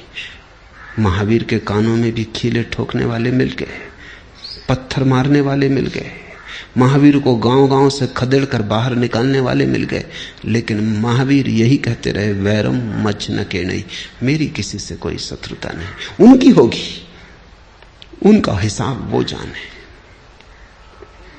अभी कुछ दिन पहले मैं एक कहानी कह रहा था कि दो मनोवैज्ञानिक, एक ही मकान में उनका दफ्तर था, रोज सुबह आते, लिफ्ट में सवार होते, अक्सर सांस सांस सवार होते। वो जो लिफ्ट को चलाने वाला सेवक था वो बड़ा हैरान था। जब भी वे दोनों सांस सांस जाते तो पहले एक मनोवैज्ञानिक उतरता, 10वीं 12वीं मंजिल पे कहीं। जब भी वो उतरता, दरवाजे से लौट के दूसरे मनोवैज्ञानिक के ऊपर थूकता, चला जाता अपनी तरफ, और दूसरा चुपचाप अपना रुमाल निकाल के अपना मुंह पहुंच लेता, टाई पहुंच लेता, या कोट पे पड़ गया होता थूक पहुंच लेता, रख लेता और अपना गुस्सा तैयारी करने लगता, क्योंकि 15 में या 20 मंजिल पर उसको उतरना।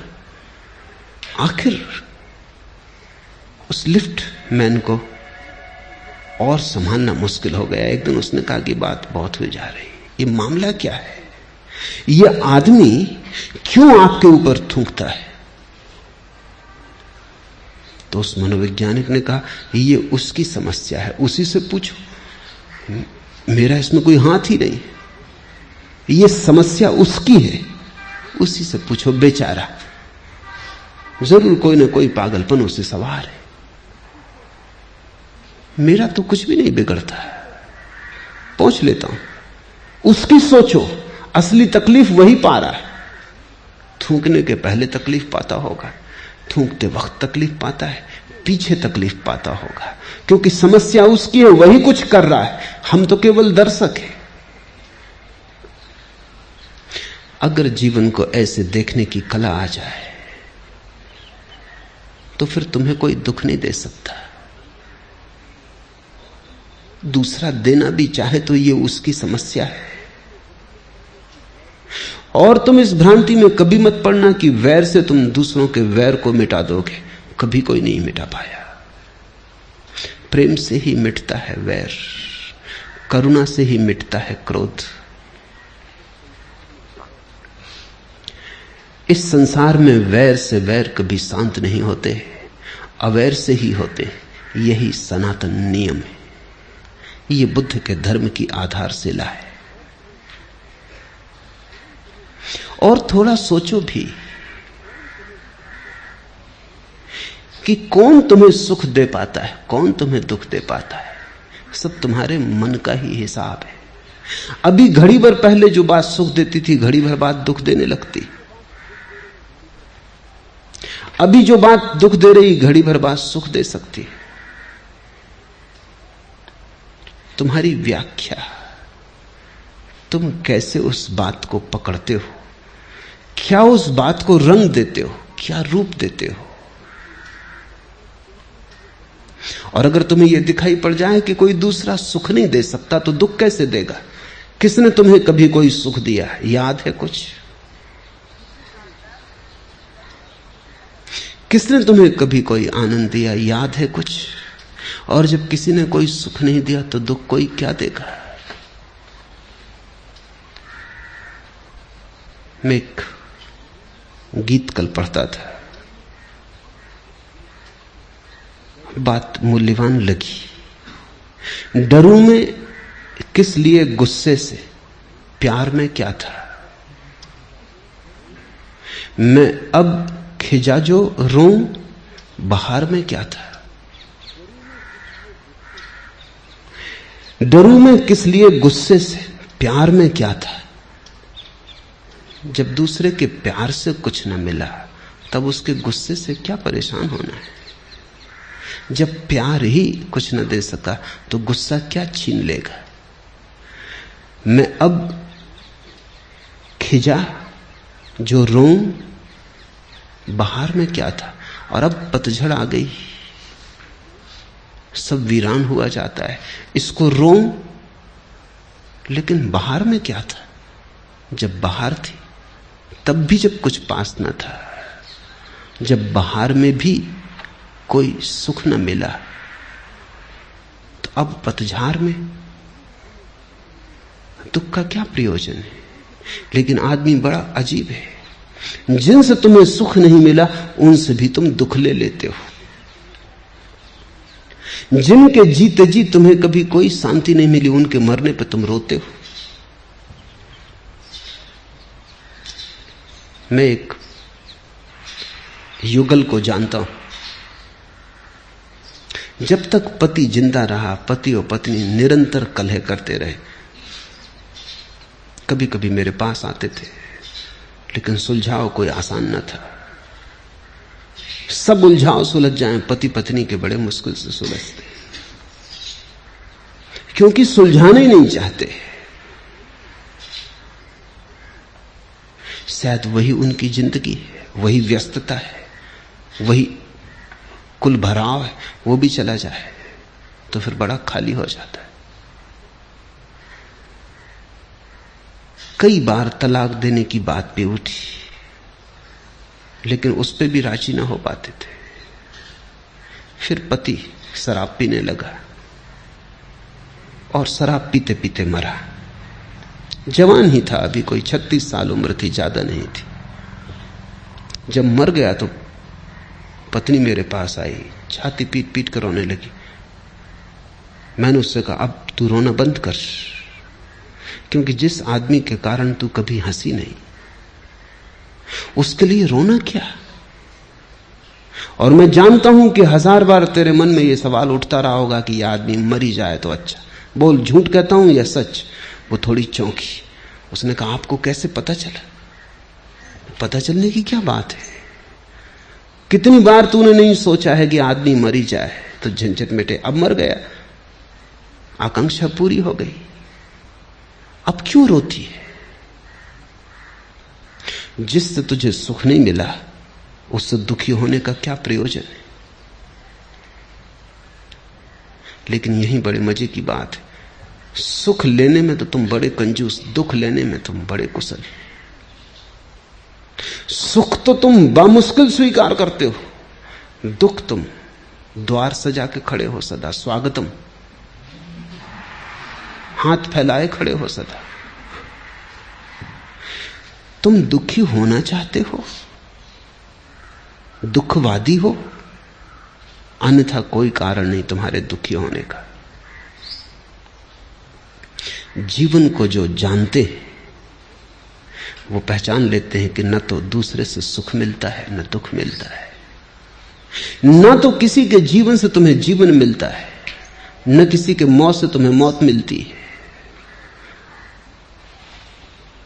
डरूं मैं किस लिए गुस्से से, प्यार में क्या था, मैं अब खिजा जो रहूं, बाहर में क्या था। और जब तुम्हें दोनों बातें साफ दिखाई पड़ जाती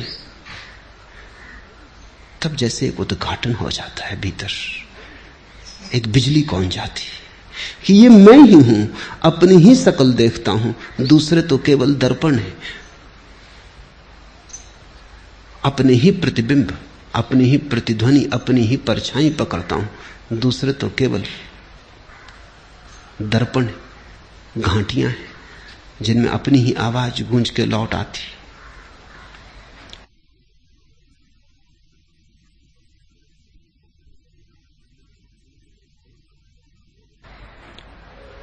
इसे बुद्ध एस धम्मो सनातनो कहते हैं। यही धर्म का सनातन सूत्र है। न परमात्मा, न मोक्ष, न वेद, न आत्मा, कोई भी धर्म के मूल आधार नहीं है। बुद्ध कहते एस धम्मो सनातनो, ये छोटा सा सूत्र कि तुम्हारे दुख के कारण तुम हो, तुम्हारे सुख के कारण तुम हो, और दूसरे को दुख देने से तुम कभी सुख न पा सकोगे, दूसरे को सताने से कभी तुम उत्सव न मना सकोगे। वैर से वैर शांत नहीं होता, अवैर से शांत हो जाता है। अवैर बरस जाए, वैर की अग्नि शांत हो जाती, फिर हो या न शांत ये कोई सवाल नहीं है, तुम्हारे लिए समाप्त हो जाती। जिस व्यक्ति को यह सूत्र समझ में आ गया उसके लिए नरक नहीं, वो यहीं इसी क्षण में प्रविष्ट जाता है। उसका स्वर्ग कल नहीं है, उसका स्वर्ग अभी है। हम इस संसार में नहीं रहेंगे, सामान्य जन ये नहीं जानते, और जो इसे जानते हैं उनके सारे कलह शांत हो जाते। बड़ी थोड़ी देर का बसेरा है, रैन बसेरा। सुबह हुई और चल पड़ेंगे यात्री, ये कारवां यहीं ठहरा ना रहेगा। ये तंबू हैं जिनको तुमने घर समझा है, ये अभी अभी लगाए हैं, अभी अभी उखाड़ने का वक्त आ जाएगा। और कितने कारवां तुमसे पहले निकल चुके, उनके पद भी नहीं रहे, खो गए हैं बिल्कुल। दूर उनके पैरों की, घुड़सवारों की उड़ती धूल भी दिखाई नहीं पड़ती। सिकंदर की फौजों की उड़ती धूल भी अब दिखाई नहीं पड़ती। यहां क्षण भर हम हैं, हम जैसे बहुत लोग पहले थे। वैज्ञानिक कहते हैं कि एक एक आदमी के नीचे कम से कम 10-10 आदमियों की लाश गड़ी। तुम जहां बैठे हो वहां 10 आदमी मर चुके। हर आदमी मरघट पे बैठा है, लाशों के ढेर पे बैठा है। कितनी देर तुम जिंदा है? थोड़ी देर जल्दी तुम भी 11वीं लाश बन जाओगे और 12वां आदमी तुम्हारे ऊपर बैठा होगा। कारवां की उड़ती धूल भी दिखाई नहीं पड़ती, कारवां खुद ही धूल हो गए। इस संसार में सदा नहीं रहेंगे, ऐसा जिसको समझ में आ गया उसी को इस संसार में रहने का ढंग आ गया। जिसको समझ में आ गया कि ओस की बूंद है, अब गिरी तब गिरी, भोर की तरैया है, अभी अब डूबी तब डूबी, क्षण भर का खेल है, फिर क्या चिंता है? फिर किसको दुख देना है, किसको पीड़ा देनी, किससे शत्रुता लेनी है? शत्रुता हम ले पाते हैं इसी आधार पर कि जैसे सदा रहना है। तुम थोड़ा सोचो, अगर इसी वक्त खबर आ जाए कि आज सांझ तुम्हारी मौत हो जाएगी, पक्की खबर आ जाए, क्या तुम नहीं अपने दुश्मनों से क्षमा मांगाओगे? क्या नहीं तुम उनसे जिनको मिटाने को तत्पर थे क्षमा याचना कर लोगे? क्या वैर समाप्त नहीं हो जाएगा? जाते आदमी का क्या, कौन सा वैर, किसकी शत्रुता, कैसी शत्रुता? जब विदा होने का क्षण आ जाएगा तुम सभी से क्षमा मांग लोगे, लेकिन पक्का नहीं कि वो क्षण कब आएगा। अभी आ सकता है, लेकिन एक बात पक्की है कि कभी ना कभी आएगा, ज्यादा देर नहीं है। जो कली खिल गई, अब फूल के कुम्हलाने में ज्यादा समय नहीं। सुबह हो गई, सूरज चढ़ आया, सांझ को कितनी देर है? प्रतिपल सांझ हुई जाती, सुबह के साथ ही सांझ हो गई। जिसको ऐसा दिखाई पड़ जाता है वो फिर इस जगत में वैर के बीज नहीं बोता, फिर वो कल्याण मित्र हो जाता है, फिर वो मैत्री बोता है, वो अपने स्वर्ग सल काटता है।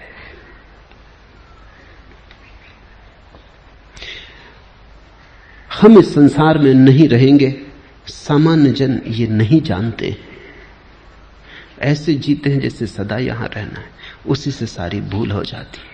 और जो इसे जानते हैं उनके सारे कलह शांत हो जाते हैं। क्षण भंगुर है जीवन, आंख झपी, क्षण भर का सपना है जीवन। इस पर बहुत भरोसा मत कर लेना। इस पर तुमने जितना ज्यादा भरोसा किया उतने ही भटक जाओगे। इसमें सो मत जाना, जागे रहना। नींद स्वाभाविक लगती है क्योंकि नींद सनातन की आदत हो गई है। जागना कठिन मालूम पड़ता है क्योंकि कभी जागे नहीं, लेकिन एक बार तुम जाग जाओगे तो ये जीवन तो क्षणभंगुर हो जाएगा, महाजीवन के द्वार खुलेंगे। एक बार तुम जाग के देख लोगे तो तुम हंसोगे, क्या सपने देखते थे, जबकि सत्य के खजाने उपलब्ध थे। लेकिन बुद्ध उन खजानों के संबंध में कुछ भी नहीं कहते, वो कहते हैं डर है। खजाने की बात भी तुम सुन लेते हो सपने में तो तुम उसका भी सपना बना लेते हो और नींद तुम अपनी गहरी कर लेते हो। इसलिए बुद्ध कहते हैं उस संबंध में कुछ भी ना कहेंगे। इसलिए बुद्ध निषेधात्मक है, निगेटिव है। उनका धर्म नकार का है। वो ब्रह्म की बात नहीं करते क्योंकि वो तो उसकी बात हो जाएगी जो खुली आंख से दिखाई पड़ता है। वो मोक्ष की बात नहीं करते क्योंकि तुमसे क्या मोक्ष की बात करनी, तुम इतनी गहरी नींद में पड़े हो, तुमने संसार की ऐसी शराब पी ली कि तुमसे क्या मोक्ष की बात करनी। शराब के नशे में तुम मोक्ष को सुनोगे भी तो भी कुछ और समझोगे, अनर्थ हो जाएगा। वो कहते हैं इतना ही समझो कि तुम नाली में पड़े हो बेहोश पड़े हो, जागो। बुद्ध मेटाफिजिक्स, दर्शन शास्त्र की बात नहीं करते, वो सिर्फ तुम्हारी बीमारी की बात करते हैं, और निदान उनका दुरुस्त 100% सही है। इस निदान पर सोचना। बुद्ध का धर्म भरोसे का धर्म नहीं, गहन सोच विचार, चिंतन मनन, और उसी चिंतन मनन और सोच विचार से उठे हुए ध्यान का धर्म है। परमात्मा, आत्मा, मोक्ष, ये शब्द बुद्ध के लिए पराये हैं। बुद्ध तो तुम्हारे मन का खंड खंड करेंगे, क्योंकि तुम्हारा मन ही एकमात्र सवाल है। जो उपनिषदों ने कहा है, वेदों ने कहा है, कुरान ने कहा है, बाइबल ने कहा है, लेकिन बुद्ध उसको कहते नहीं। इस बात को स्मरण रखना, जो पाना है वो पाकर ही जाना जाएगा। उसकी चर्चा व्यर्थ है और उसकी चर्चा खतरनाक है। ज़ेन फकीर हैं जापान में, बुद्ध को प्रेम करते हैं, सुबह सांझ पूजा करते हैं, लेकिन वे कहते हैं अगर बुद्ध का भी बहुत ज्यादा विचार मन में आने लगे और बुद्ध के प्रति भी बहुत ज्यादा लगाव बनने लगे तो सावधान, कहीं नींद में नया सपना तो नहीं आता। तो रास्ते पर जाएं, उठा के तलवार काट देना। बोकुजू अपने गुरु के पास था, उसके गुरु ने कहा कि देख, अब वो खतरा करीब आ रहा है जब बुद्ध तुझे रास्ते पे मिलेंगे, तू डरना मत, लगाव भी मत करना, राग मत लगाना, उठा के तलवार काट देना, 2 टुकड़े खंड खंड कर देना बुद्ध के, चाहे तोड़ के नमस्कार कर लेना, लेकिन पहले तोड़ देना। बोकुजू ने कहा लेकिन तलवार, कहां से तलवार लाऊंगा वहां? गुरु ने कहा घबरा मत, जहां से बुद्ध को लाया कल्पना का सब जाल है, वहीं से तलवार भी ले आना, उठा के एक तलवार काट ही देना, कहीं ऐसा ना हो कि बुद्ध का सपना आने लगे। बुद्ध ने सपने को कोई सहारा नहीं दिया। बुद्ध से बड़ा मूर्ति भंजक जगत में नहीं हुआ है, और बड़े विडंबना की बात है, बुद्ध से ज्यादा मूर्तियां किसी की नहीं, और उससे बड़ा मूर्ति भंजक कोई नहीं। उर्दू में शब्द है बुद्ध के लिए बुद्ध। बुद्ध जो है, जिसका मतलब अब मूर्ति होता है, बुद्ध का ही बिगड़ा हुआ रूप है। इतनी मूर्तियां बनी बुद्ध की कि बुद्ध शब्द बुद्ध होकर मूर्ति का ही पर्यायवाची हो गया, और इतना बड़ा मूर्ति भंजक कोई भी नहीं। बुद्ध की तलवार तुम्हें काटेगी, तुम्हें खंड खंड कि तुम ही बचो तुम्हारी शुद्धता में, तुम्हारे परिपूर्ण निर्दोषता में, तुम्हारे क्वारेपन में। वही बच्चा है जो काटा नहीं जा सकता, नैनम छिदन्ति शस्त्राणि, जिसे छेदा नहीं जा सकता, जिसे जलाया नहीं जा सकता। बुद्ध छेदेंगे और जलाएंगे ताकि जो छेदा जा सकता है वो छिद जाए, जो जलाया जा सकता है वो जल जाए, और फिर तुम बच जाओ तुम्हारी परिशुद्ध अवस्था में। वही वेदों का ब्रह्म है, महावीर का कैवल्य है, कपिल और कणाद का मोक्ष, बुद्ध का वही निर्वाण है। निर्वाण शब्द नकारात्मक है। निर्वाण का अर्थ होता है दिए को फूंक कर ज्योति का गई। बुद्ध कहते हैं ऐसा ही निर्वाण है। मैं चाहूंगा कि तुम फूंक मारो और अपने को बुझा दो, और फिर मत पूछो कि कहां गए, खो गई अनंत में।